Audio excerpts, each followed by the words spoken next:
My wife started cheating on me with a delivery guy. I set up cameras in the house and saw them *ck*ing on my bed. I ruined her life, I made it so. I've always trusted my wife, or at least I thought I did. We didn't have kids, so it was just the two of us in our cozy apartment. Everything seemed fine on the surface, but over the past few months, I'd started noticing little things that didn't add up. She was coming home later than usual, claiming she had girls' nights or extra hours at work.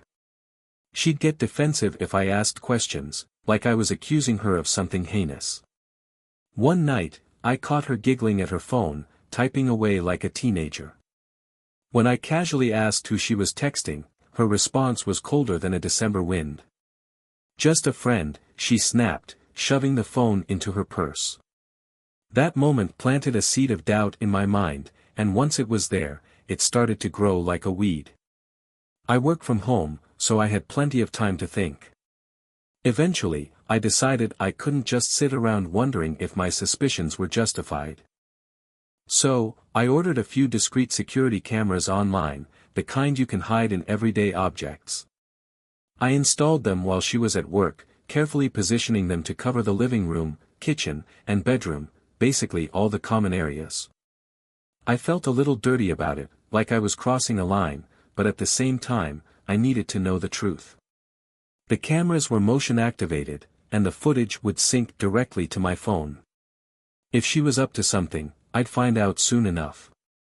The first couple of days, nothing out of the ordinary happened.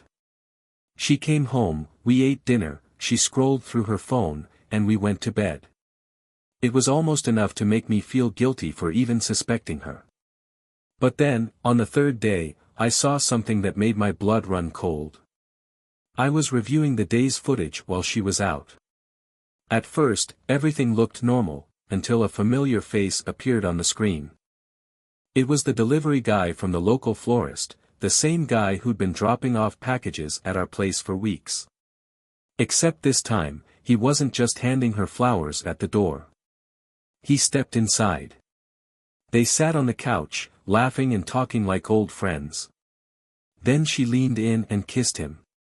Not just a peck on the cheek, this was full-on, passionate, no holding back. My chest tightened, and I felt like someone had kicked me in the gut. I kept watching, hoping it would stop there, but it didn't. They moved to the bedroom. My bedroom. I didn't watch the rest. I couldn't. My hands were shaking as I paused the footage and stared at the screen. The woman I'd loved and trusted was cheating on me, right under my nose. And not with some stranger, but with the damn flower delivery guy. I wanted to confront her right then and there, but something stopped me. I realized that if I played my cards right, I could turn this situation to my advantage. Confronting her would give her the chance to lie, to twist the story and make excuses. No, I needed a plan. And I had one. The moment I saw her and the delivery guy disappearing into our bedroom, my mind began racing. The betrayal stung like a fresh wound, but I wasn't going to crumble. No, I'd let her dig her own grave, and I'd make sure she regretted every second of it. That night, when she came home, she acted like everything was normal. She even had the audacity to kiss me on the cheek and ask about my day. I forced a smile and played along, but inside, I was already laying the groundwork for my revenge. The next day, I took my evidence, the footage of her and her lover, and transferred it to a USB drive. Then, I did something I never thought I'd do, I contacted her father. Her dad had always been an intimidating man. Stern, no-nonsense, and old-fashioned. He'd raised her to value family above all else, and I knew he'd be furious to learn what she'd done. But I didn't just want to tell him. Oh no. I wanted him to see. I emailed him the footage with a short, polite message. "Sir, I thought you should know what your daughter has been doing while I've been working hard to support our life together. This has been extremely painful for me, but I felt it was the right thing to share." I hit send and waited. Hours later, my phone rang. It was him. "Is this real?" he barked, skipping any kind of pleasantries. It's real, I replied calmly, though my heart was pounding. There was a long silence on the other end, followed by a sharp exhale. I'll deal with her. And deal with her he did. That evening, I watched through the camera as she came home in a flurry of hysterics, shouting into her phone. "Dad, it's not what you think," she yelled. "That footage doesn't show the whole story." She was lying, of course. It's all she ever did when she was cornered. She tried to tell her father that the delivery guy was a friend, that it was all innocent, and that I'd twisted things to make her look bad. But her dad wasn't buying it. He told her she was an embarrassment to the family and that she wasn't welcome in his house until she straightened out her life. When she hung up, she screamed, actually screamed, and threw her phone across the room. I watched it shatter against the wall. Part of me wanted to laugh, but I wasn't done yet. The fallout didn't stop there. Word got out among her friends, many of whom I suspected knew about her affair. They started distancing themselves from her, either out of judgment or fear of being associated with the drama. The friend group she'd been so proud of crumbled overnight. But the piece de resistance came a week later, when she tried to come back to the apartment, likely hoping to smooth things over with me. She jiggled the door handle, only to find it locked. That's when I stepped outside, casually holding a glass of whiskey. "What are you doing here?" I asked, feigning confusion. "Let me in," she demanded, her voice already rising. "This is still my apartment too." "Not anymore," I said, my tone cold. "I had the locks changed. You can get your stuff when I'm ready to let you." Her face twisted into something ugly, and she let out a shriek of frustration. "You can't do this to me. This is illegal. I'll call the cops." "Go ahead," I said, taking a slow sip of my drink. "But remember, I've got all the evidence." "Think they'll side with the cheating wife?" She opened her mouth to retort, but before she could, a familiar figure appeared behind her, the delivery guy. He was holding a bouquet of flowers, looking nervous as hell. "What the hell are you doing here?" she snapped at him. I got an order for this address," he stammered, clearly caught off guard by the tension. It was all I could do not to burst out laughing. "This clown still thinks he's in the picture, you two deserve each other," I said, stepping back inside. "Now get off my property before I call security." And with that, I closed the door, savoring the chaos unfolding on the other side. I wasn't planning to open the door again, but the sound of their argument in the hallway was too good to miss. I stood just inside, out of sight, and listened as the drama unfolded. "What are you doing here, Derek?" she hissed at the delivery guy, her voice dripping with venom. "Look, I didn't know you'd be here," he shot back. "I swear, this was just another delivery." "Don't lie to me," she snapped. "You're not exactly the brightest bulb, but even you can't be this stupid." Derek mumbled something I couldn't hear, and she screamed again, her go-to response whenever things didn't go her way. The sound of footsteps told me he was backing away, probably realizing she wasn't worth the headache. When it finally quieted down, I poured myself another drink and sank into the couch. For the first time in weeks, I felt a strange sense of peace. She was out of my life, her support system was crumbling, and even her lover seemed to be second-guessing his choices. But life has a funny way of throwing curveballs when you least expect them. The next day, I was scrolling through the footage on the cameras again, more out of habit than necessity. That's when I noticed something odd. Derek, the delivery guy, had returned later that night.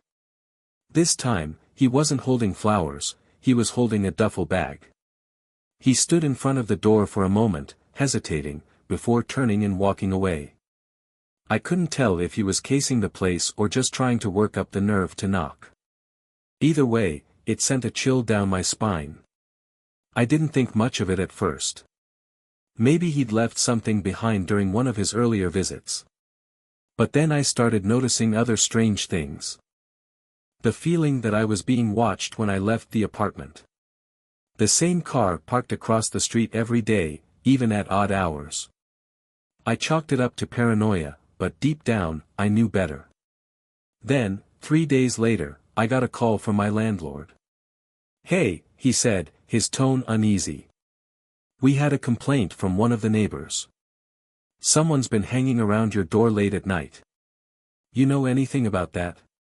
My stomach sank. I told him I'd look into it, but the truth was, I already had a good idea who it was.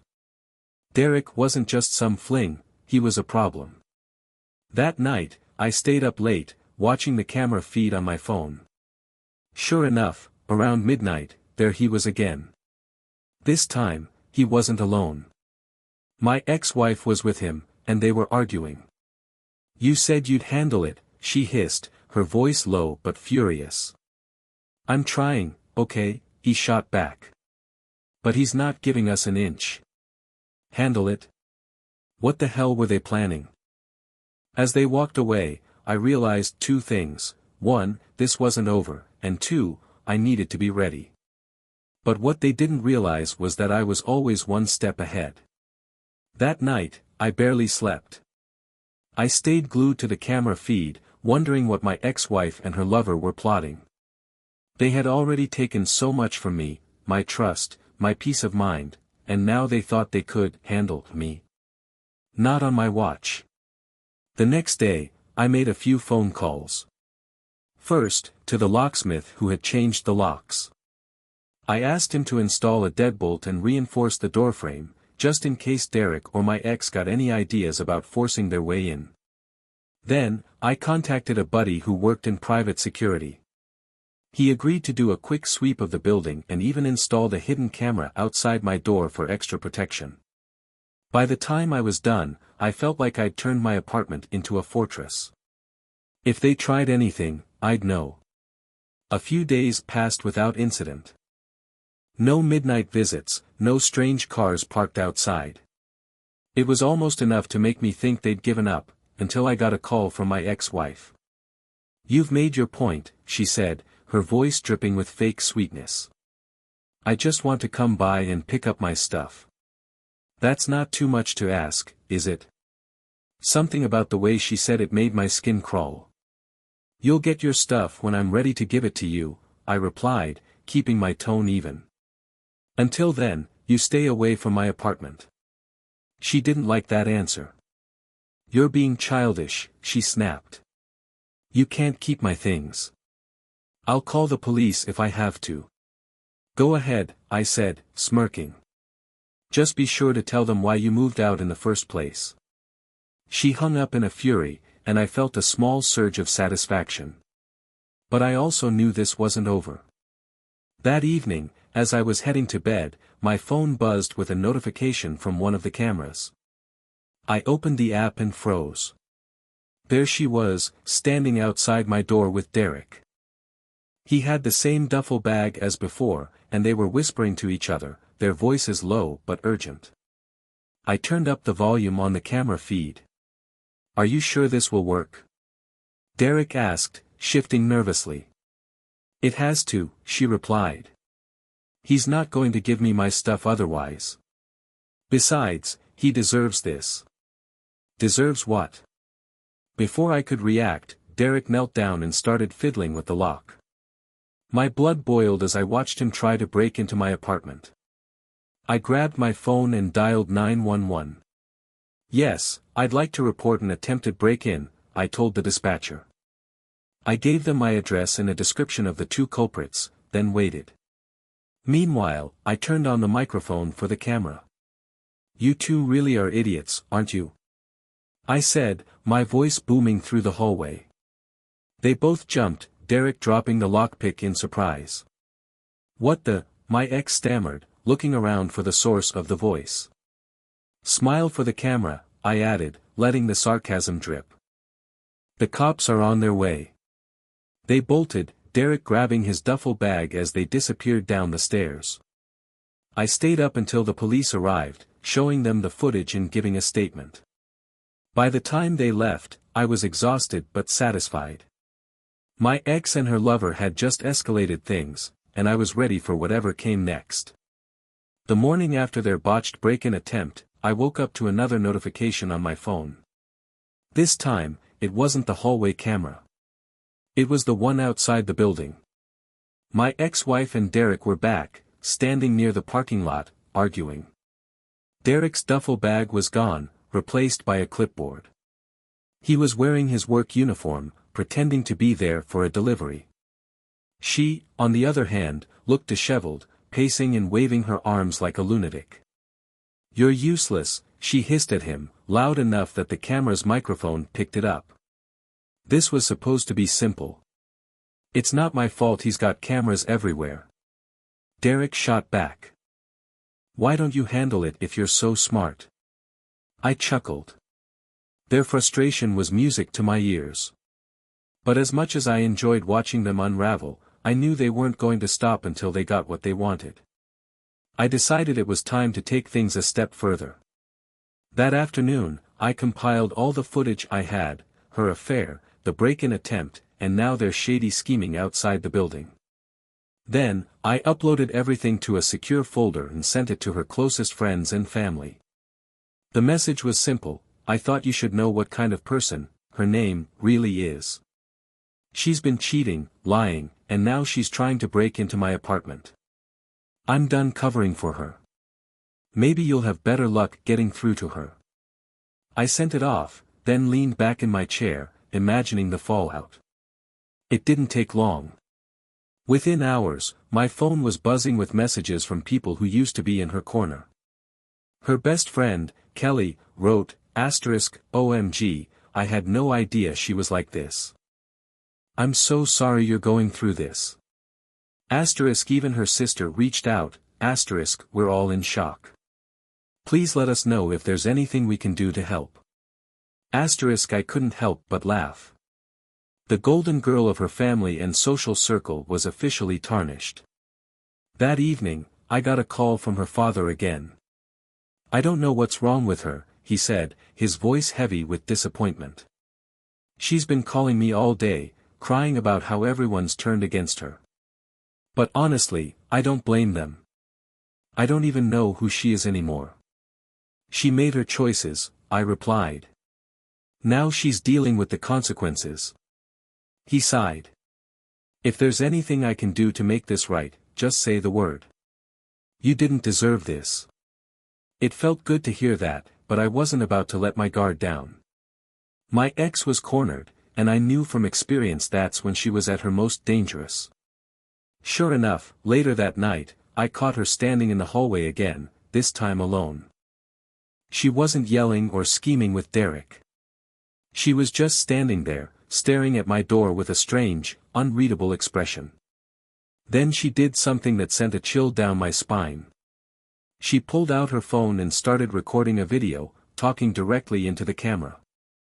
"I just want everyone to know," she said, her voice trembling with fake emotion, "that my husband has been abusive for years. He's controlling, manipulative, and this whole situation is his way of punishing me for leaving him."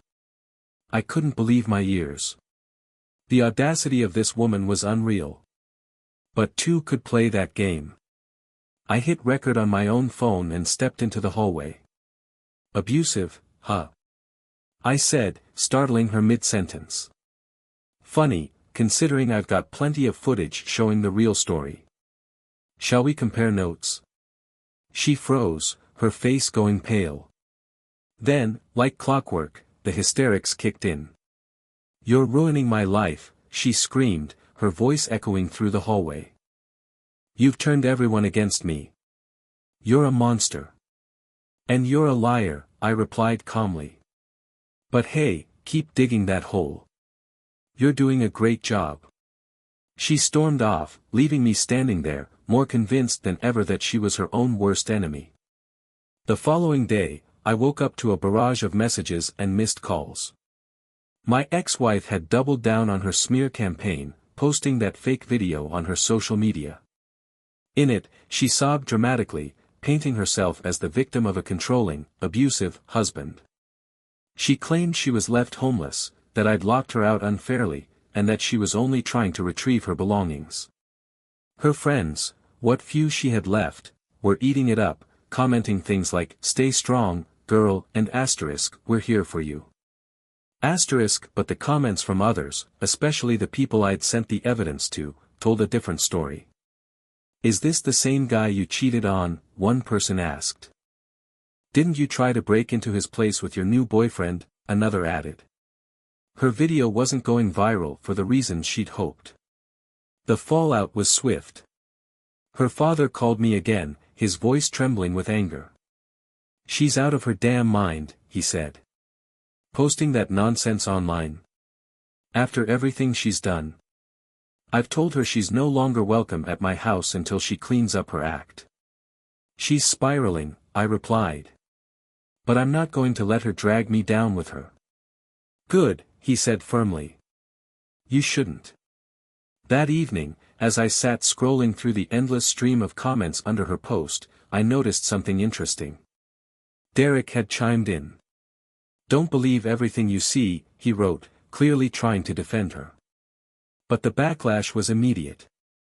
People started calling him out for his involvement, dragging his name through the mud. It was poetic, really. They'd dug this hole together, and now they were sinking into it. Later that night, I got another notification from my hallway camera. She was back, pacing outside my door like a caged animal. Her hair was a mess, her makeup smudged, and she clutched her phone like it was her last lifeline. I didn't bother confronting her this time. I just watched as she fumbled with the door handle, muttering curses under her breath. When she finally gave up and slumped against the wall, I decided to give her a little reminder of who was in control. Through the camera's speaker, I said, should I call the cops again, or are you planning to leave on your own this time? She jumped, scrambling to her feet. You can't keep doing this to me, she yelled, her voice cracking. Actually, I can, I replied. And I will. So unless you want another trespassing charge, I suggest you leave. Her face twisted into a mask of rage, but she knew she was beaten, for now. She stormed off, slamming the stairwell door behind her. The next day, things took an even stranger turn. As I was heading out to grab some groceries, I bumped into Derek. He was standing near the building's entrance, holding a bouquet of flowers. Delivery, he said awkwardly, gesturing to the bouquet. For who? I asked, narrowing my eyes. He hesitated, then looked down at the delivery slip. It's for your address. I almost laughed. Nice try, buddy. But I'm not buying it. Look, man, I didn't ask for any of this, he said, his tone defensive. She's the one who keeps dragging me into her mess. Oh, you're just an innocent bystander, huh? I shot back. Whatever, he muttered, shoving the flowers into my hands. I'm done with this crap. He walked away, leaving me standing there with the bouquet. Part of me wanted to throw it in the trash, but another part couldn't help but find the whole situation hilarious. When I got back to my apartment, I checked the card attached to the flowers. It was blank. Classic. Still, I couldn't shake the feeling that this wasn't the last I'd see of Derek, or her. The flowers sat on my counter like an uninvited guest. Part of me considered throwing them away immediately, but another part, admittedly a petty one, wanted to keep them just to spite her. Derek's delivery attempt was sloppy, yet it felt like there was more behind it than just flowers. 2 days passed without incident. I almost started to relax, thinking maybe they'd finally backed off. Then, out of nowhere, I got a text from an unknown number. You think you've won, but this isn't over. The text wasn't signed, but I didn't need a name to figure out who sent it. My ex had graduated from break-ins and fake sob stories to veiled threats. Cute. Instead of replying, I took the text straight to the police. They logged it as part of the ongoing harassment case I'd started after the break-in attempt. Every time she escalated, I had another brick to add to the wall closing in on her. That evening, I was cleaning up when the hallway camera buzzed again. I checked the feed and felt my stomach tighten. Derek was back, standing outside my door with another delivery. This time, he wasn't alone. My ex was with him, holding what looked like a takeout bag. "Why are we even doing this?" he asked, clearly annoyed. "Because I need to talk to him," she snapped. "He can't ignore me forever." "Yeah, but bribing him with food?" Derek shook his head. "This is pathetic." "Oh, shut up," she hissed, elbowing him. "Just knock on the door." I couldn't believe what I was hearing. Bribing me with takeout? That was her master plan. Before they could knock, I opened the door, leaning casually against the frame. "Can I help you?" I asked, keeping my voice neutral. My ex immediately launched into her usual act. "Look, I just want to talk. Can we please be civil for once?" "Civil?" I raised an eyebrow. "You mean like when you tried to break into my apartment?" Her face flushed, but she didn't back down. "I made a mistake, okay? But this has gone too far. You're ruining my life, and I just want to fix things." I crossed my arms, glancing at Derek. "And what's he doing here?" "Emotional support." "He's just here to help," she said quickly, her voice a little too defensive. "Right," I said, turning my attention to Derek. "You enjoying playing delivery boy, or are you hoping for another round of helping her?" His face turned red, and he mumbled something about needing to get back to work. Before either of them could say more, I shut the door in their faces. Later that night, I heard the unmistakable sound of footsteps outside my door. I checked the camera and saw my ex, crouched down and whispering into her phone. "Just do it," she said, her tone urgent. "We need to get in there tonight." I couldn't hear the reply, but her response made my blood run cold. "I don't care how risky it is.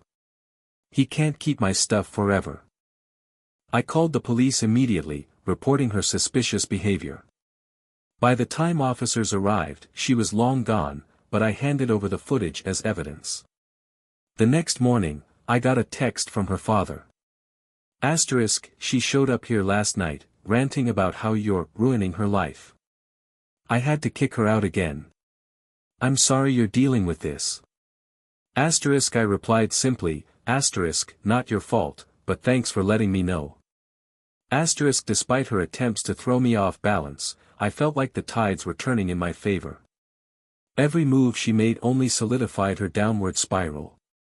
Still, I couldn't shake the feeling that the final act was yet to come, and when it did, I needed to be ready. A few days passed, and I was finally starting to feel some peace. My ex-wife's chaotic antics seemed to have slowed down, and even Derek had been conspicuously absent. It was as if they'd both retreated to lick their wounds, or plot their next move. But, of course, peace never lasted long with her. It started with an email. The subject line was cryptic, "You owe me." I opened it, and there it was, a rambling tirade about how I was a horrible husband, how I'd driven her into Derek's arms, and how she deserved compensation for all the trauma I'd caused her. Compensation. That was rich coming from the person who cheated, lied, and tried to break into my home.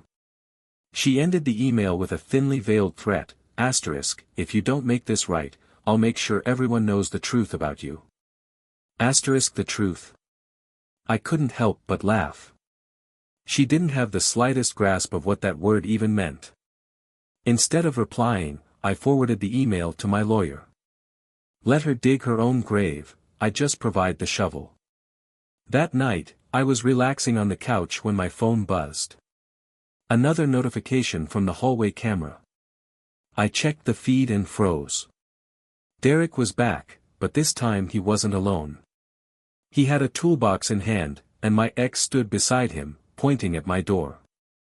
"This is insane," he muttered, though he didn't look like he was putting up much of a fight. "Just shut up and do it," she snapped. "I need my stuff, and he's not giving me a choice." They were trying to pick the lock. Again. I watched for a moment, debating whether to confront them or let them dig their hole deeper. Ultimately, I decided on the latter. I called the police, calmly explaining the situation. The operator assured me officers were on the way, so I decided to add a little extra humiliation to their evening. Through the camera speaker, I said, "You two really don't learn, do you?" They both froze. Derek dropped the screwdriver he'd been holding, and my ex whipped around, scanning the hallway like she thought she could spot where the voice was coming from. "This is your last warning," I continued. "The cops are on their way. Feel free to wait for them." Derek bolted immediately, practically tripping over his own feet. My ex, though, stayed behind, screaming obscenities at the camera like a madwoman. "You think you're so smart, don't you?" she shrieked. "This isn't over. You'll regret this." The cops arrived within minutes. They didn't catch Derek, he disappeared into the night, but they did catch her. She tried to play the victim card again, sobbing about how I'd trapped her and locked her out of her own home. Unfortunately for her, the officers weren't buying it. With all the evidence I'd provided, they slapped her with a trespassing charge and escorted her out of the building. The next morning, I got a call from Derek. I didn't recognize the number, so I answered out of curiosity. "Look, man, I didn't know she was this crazy," he said, his voice full of desperation. "I'm done with her, okay? She's been dragging me down, and I don't want any part of this anymore." "Oh, now you realize that?" I replied, my tone dripping with sarcasm. "She told me you were some abusive psycho," he continued. "I believed her at first, but now I see she's the problem." "Congrats on figuring out what I've known for years," I said. "Now, stay out of my life, or you'll regret it as much as she does." He sputtered something about wanting to make things right, but I hung up. I didn't need his apology or his excuses. That evening, as I was heading out, I saw the aftermath of their disastrous partnership. My ex was sitting on the curb outside the building, looking utterly defeated. Her makeup was smudged, her clothes wrinkled, and her usual self-assured sneer was gone. She saw me and stood up, wobbling slightly on her heels. "Please," she said, her voice barely above a whisper. "Can we just talk?" "No," I replied, walking past her without a second glance. She called after me, but I didn't stop. I didn't need to. She'd already lost everything, and I wasn't about to give her a chance to claw her way back into my life. The next day, I received an email from my lawyer. It wasn't long, just a quick confirmation that my ex's trespassing charges were moving forward, and her attempts to claim ownership of anything in the apartment had been legally dismissed. She had no claim, no rights, nothing. Her father reached out again that same afternoon. He sounded exhausted, like he'd aged 10 years in just a few weeks. "She showed up at my house again last night," he said. "Said she was homeless and begged to stay." "What did you do?" I asked, genuinely curious. "I told her no," he replied, his voice firm. "She's burned every bridge she had, and I can't keep enabling her." It was a stark contrast to the man who used to defend her at all costs. Even her own father had reached his limit. That evening, I was finally beginning to feel like I could close this chapter of my life. I was pouring myself a drink when my phone buzzed. Another notification from the hallway camera. I sighed, half expecting it to be my ex making yet another attempt to worm her way back in. But when I checked the feed, I was greeted with an entirely different, and hilarious, scene. It was Derek.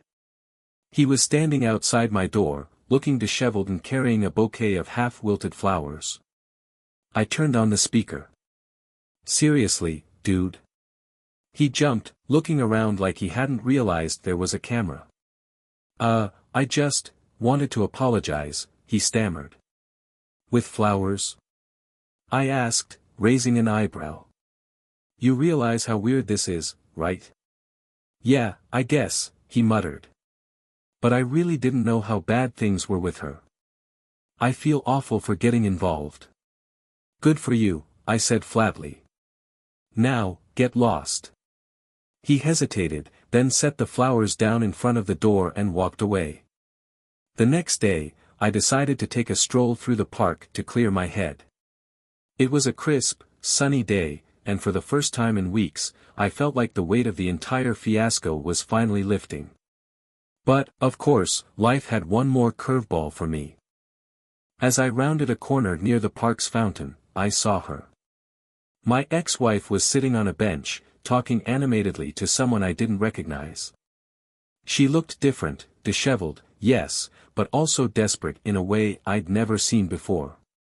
Her usual bravado was gone, replaced by nervous gestures and wide, pleading eyes. Curiosity got the better of me, so I lingered just out of sight, pretending to check my phone while keeping an ear on their conversation. "You've got to help me," she was saying. "He's ruined my life. I have nothing left." The man she was talking to didn't seem convinced. He shook his head, muttering something I couldn't make out before standing and walking away. She called after him, but he didn't stop. I almost felt sorry for her. Almost. That evening, I returned to my apartment to find the wilted flowers Derek had left still sitting outside the door. I picked them up, tossed them in the trash, and poured myself another drink. It wasn't the ending I'd expected, but it was satisfying in its own way. My ex was out of my life, her lies and manipulation exposed for the world to see. Derek, her willing accomplice, was just as defeated. For the first time in years, I felt free. The days that followed were blissfully uneventful. For the first time in what felt like forever, I didn't feel like I had to look over my shoulder or check my cameras every 5 minutes. My ex-wife and Derek had both vanished from my life, leaving behind only the faint echo of their chaotic drama. I focused on rebuilding, emotionally, mentally, even physically. The apartment had been thoroughly cleaned and redecorated, stripping away every trace of her presence. The bed was replaced, along with most of the furniture she'd ever touched. It was therapeutic in a way, erasing the past and creating something new. One morning, I received a call from her father. His voice was calm, but there was an unmistakable weight to his words. "She's gone," he said simply. "Gone where?" I asked, unsure if I should be worried or relieved. "Out of state," he replied. "She found a friend who was willing to take her in. She's trying to start over, I think." The news didn't stir much emotion in me. I'd already closed the door on her long ago. "Thanks for letting me know," I said, meaning it. "I just wanted you to hear it from me," he added. "And for what it's worth, I'm sorry for everything. You didn't deserve any of this." "Appreciate it," I replied. A few weeks later, life had settled into a new rhythm. I'd picked up old hobbies, started going out with friends more often, and even entertained the idea of dating again, though I wasn't in a rush. Then, one day, I ran into someone I hadn't expected to see, Derek. It happened at a coffee shop near my building. He was standing in line ahead of me, looking surprisingly normal compared to the disheveled mess he'd been the last time I saw him. When he noticed me, his face turned pale. "Hey," he said awkwardly.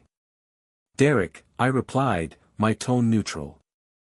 There was an uncomfortable pause before he blurted out, "Look, I just want to say I'm sorry. For everything." I didn't respond immediately, letting him squirm for a moment. "You're lucky I'm not the vengeful type," I said finally, a hint of a smirk on my face. He laughed nervously, then quickly paid for his coffee and left. Months passed, and the drama of that chapter became nothing more than a distant memory. I never heard from my ex-wife again, and Derek seemed to have disappeared entirely. One evening, as I sat on my balcony with a glass of whiskey, I thought about everything I'd been through. The betrayal, the lies, the chaos, it had all been exhausting, but in a strange way, it had also been clarifying. I'd learned more about myself in those months than I had in years of marriage. I wasn't the naive, trusting guy I'd been before, but I wasn't bitter either. I was stronger, smarter, and ready to move forward. And as I watched the city lights flicker in the distance, I realized something: revenge might have been sweet, but freedom was even sweeter.